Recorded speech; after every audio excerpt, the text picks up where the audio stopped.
There's a lot to digest and a lot of voices to be heard. Stick to the frequency that amplifies these voices, stories and reports that make the difference. This is Agidigbo News, 88.7 FM.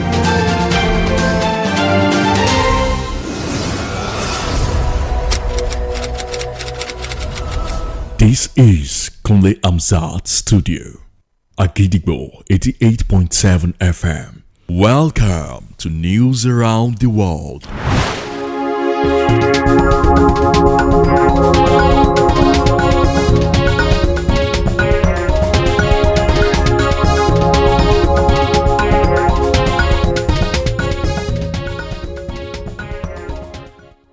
Good evening, welcome to News Around the World on the most listened to radio station at Agidigbo 88.7 FM Ibadan.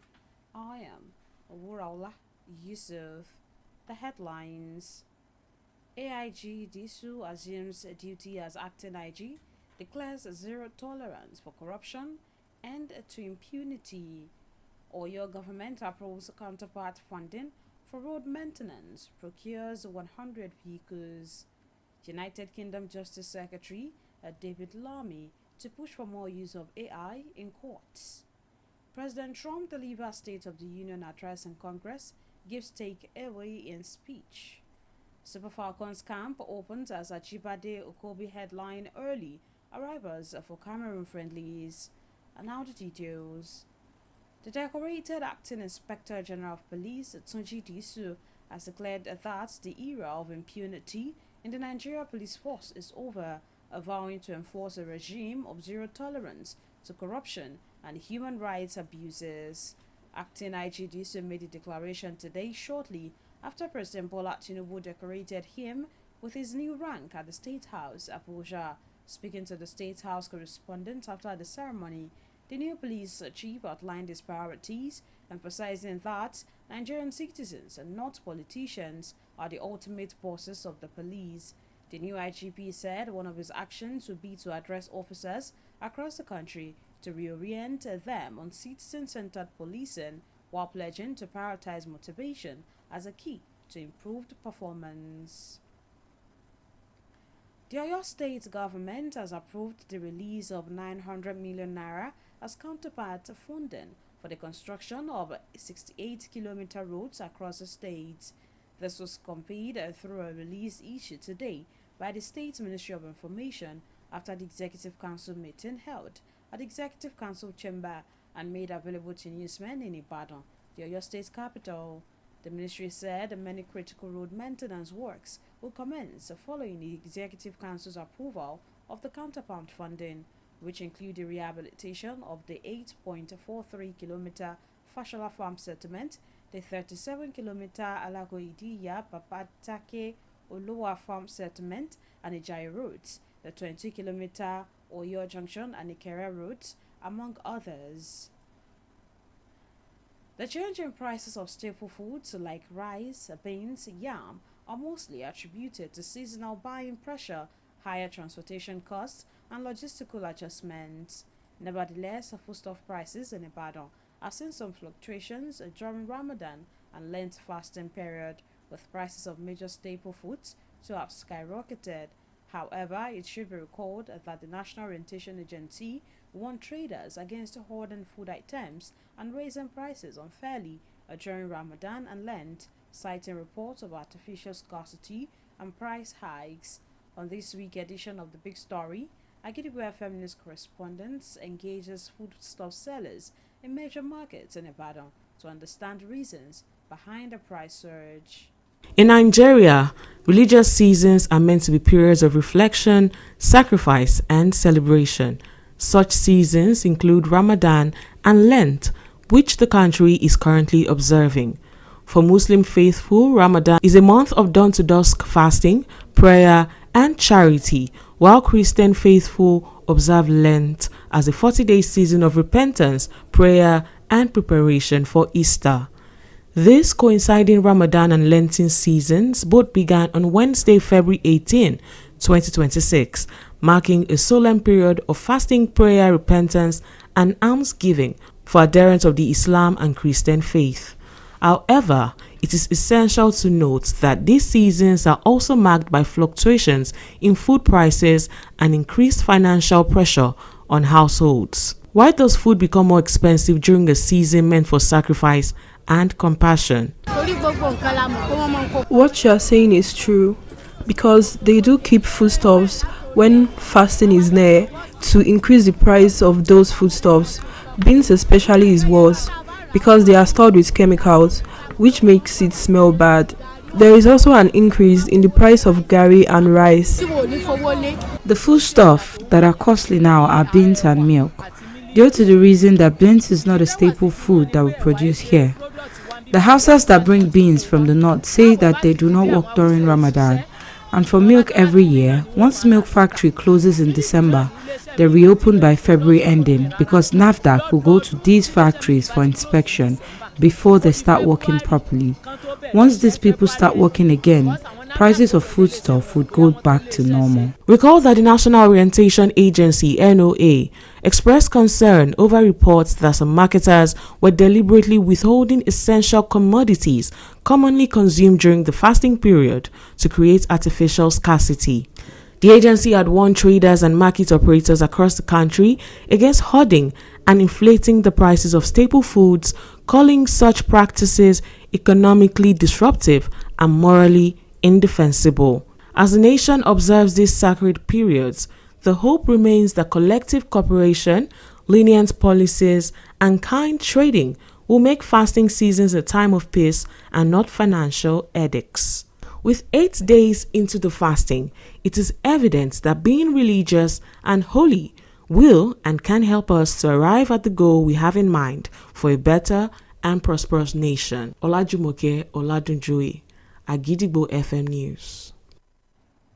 The national leader of the New Nigeria People's Party (NNPP), Senator Rabiu Kwankwaso, has met with Oyo State Governor Seyi Makinde as part of efforts to boost the party's presence ahead of the 2027 general election. During the meeting at the Secretariat in Ibadan, Senator Kwankwaso was accompanied by NNPP officials, emphasized his long-standing relationship with Governor Makinde, saying it goes beyond party politics. Kwankwaso would downplay party politics in the meeting, reminisced about his long-standing involvement with People's Democratic Party (PDP), where he served in various capacities before joining All Progressives Congress (APC) and eventually NNPP. We are here on the invitation of our party chairman, the chairman of NNPP here in Oyo State, to go and open our office here in Ibadan and also discuss some important issues that relate to our party here in Oyo State. But the governor has always been our friend. I thought before going there I should come and pay my respect to him, and that is exactly what I did now. And now we are going straight away to the party office. After finishing our meeting, we'll go back to the airport and then back to Abuja. This is more of personal friendship than party thing. But even party, you know, he is a member of the PDP, and PDP has been my party. In fact, we formed the PDP in 1998. By 1999, I was governor of Kano State, later Minister of Defense, all under the PDP. But later, we formed the APC, and of course now I'm in NNPP as the national leader. The former governor of Kano State revealed that the visit was to open a new NNPP office in Ibadan, strengthening the party structures and unity in the region. Now it is time to link up with our United Kingdom studio for the foreign news. News from Kunle studio at Gidigbo FM. United Kingdom, I am Olushola Damilola. Deputy Prime Minister David Lammy has confirmed he wants to see more of AI being used by courts as he doubles down on his plans to reduce the number of jury trials. Speaking from a Microsoft AI event in London, David Lammy established that members of the judiciary had been using the tools and now he wanted to see more of it. He also reiterated his commitment to reducing the number of judges' trials being held in England and Wales in a bid to bring down the court backlog. However, the Law Society has warned that decisions with serious consequence for people's lives must be made by humans and not AI. And that ends the news. From Kule Hamzat Studio at Gidigbo FM, United Kingdom, I am Olushola Damilola. Welcome back. We shall also be moving to our Maryland studio, United States, for more foreign news. News from Kule Hamzat Studio at Gidigbo FM, United States. I am Oluwatosin Sonya. President Donald Trump delivered the longest State of the Union address in American history on Tuesday night, insisting he had overseen the turnaround for the ages during his first year back in office, even as voters lose confidence in his handling of the economy.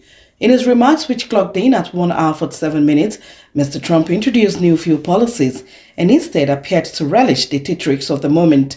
He used the opportunity to berate Democrats as crazy for not standing or applauding for his priorities, especially on crime, immigration, and the economy. Mr. Trump's tone shifted throughout his address, seesawing between swearing descriptions of the country's gains, including gold medals at the Olympics, and strikingly graphic stories of overseas conflicts and crime in the United States. That ends the news from Kule Hamzat Studio at Gidigbo FM, United States. I am Oluwatosin Soya. And now in the exciting world of sport. 11 Super Falcons players, including Rashida Tajibade and Ngozi Okobi, have arrived in camp ahead of two friendly matches against Cameroon's indomitable Lionesses. Team captain Rashida Tajibade is among the early arrivals, alongside experienced midfielder Ngozi Okobi and the dynamic midfielder Christy Ucheibe, where they are later joined in camp by Gloria Buna, Gift Monday, Joy Omewa, and Oloko Fatima, and more players are expected to join the squad before the first official training session.